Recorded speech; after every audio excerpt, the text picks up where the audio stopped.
ever feel like you're painting and painting and painting and painting without improving much? Well, practicing is important, but the way you do it matters, like a lot. But what if I told you there's a way to practice miniature painting that gets your model done while also making you a better painter? So in today's video, I'm gonna show you my way of speed painting, how this way of speed painting is gonna see your skills grow and your models multiply. But before we dive into that, what are the main speed painting approaches and why should you avoid it if you want to improve your skills as a painter? Thank you.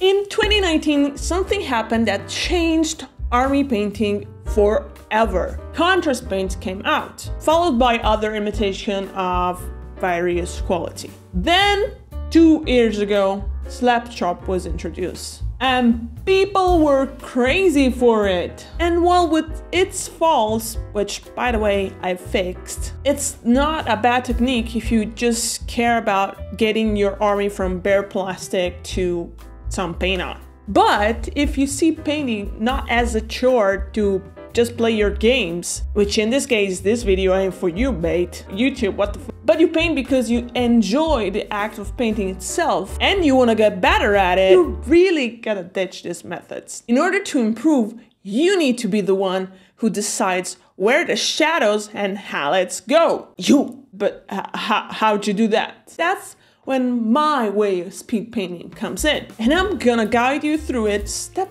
by step, like you were a little toddler taking his first look on the world. Why should you pick between painting your army or painting display level, where you can merge the two together and improve at display level while getting your army done? My method is the best speed painting method, proven by me. Science, which is me. So the aim is to create visually impacting and eye-catching models in little time. But how do you do that? I mean, in order to be fast, you need to cut something out. Well, yes. And you can start with this first step that's gonna allow you to build contrast and color balance doing one simple thing. It will also allow you to skip one of the most time-consuming and annoying thing, which is base coating every single part of the model. Let's take, for example, my Dark Angels army, the latest version anyway. I wanted my Dark Angels to be very dark and dark angel-y, and I was always ending up them looking like fucking Salamanders. Hate that. Most people see priming as just a way to make paint stick to your model, but I'm telling you, it can be so much more. The trick is to start seeing priming as the very first layer of paint that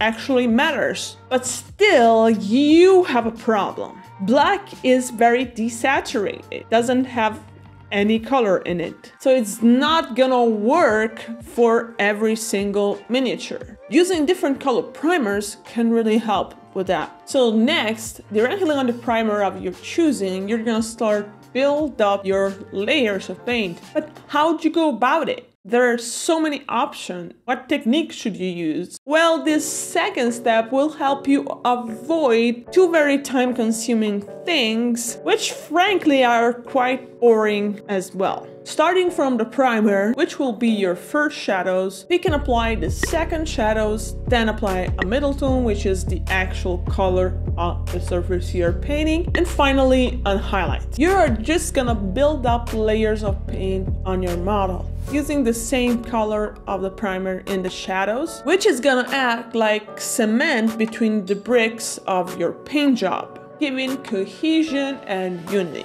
So also, if you're careful in this stage, you can avoid the recess shading process. Of course, I'm sloppy, so I will reapply it, but I'll just see it as brush exercise. It's really up to you to decide how many layers, how many shadows, how many highlights, according to how much contrast you want to have on your model. Please be careful here, don't be cocky and bite more than you can chew, otherwise it will defeat all the purpose of getting you to improve. Also here, another key decision you need to make that has the power to completely change the outcome of your efforts. You'll need to assess your own skills and decide which path you want to take according to how confident you are with your brush and how confident you are with consistency. Your choice is between building up matte and full opaque layers of paint or building up more layers of thinner paint. But be aware, this latter one can be a really good way to build up contrast and visual interest fast, but you need to be pretty skilled with your brush and consistency,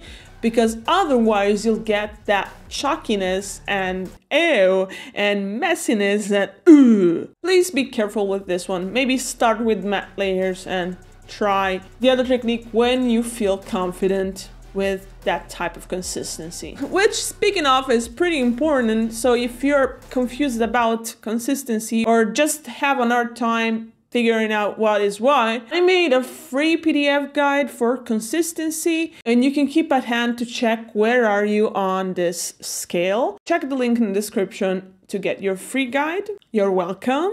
You're welcome.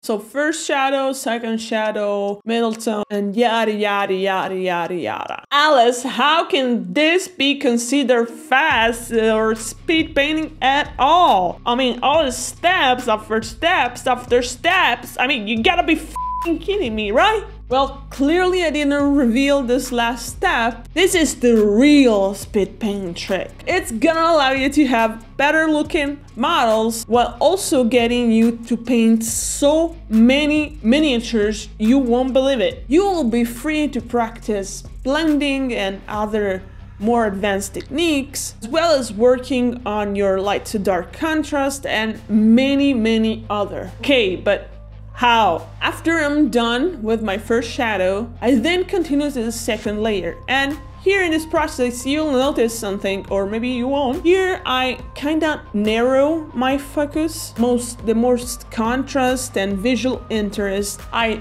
all focus on the upper part of the model. So here I'm refining my blends, adding edge highlights, definition, recess shading if I need to.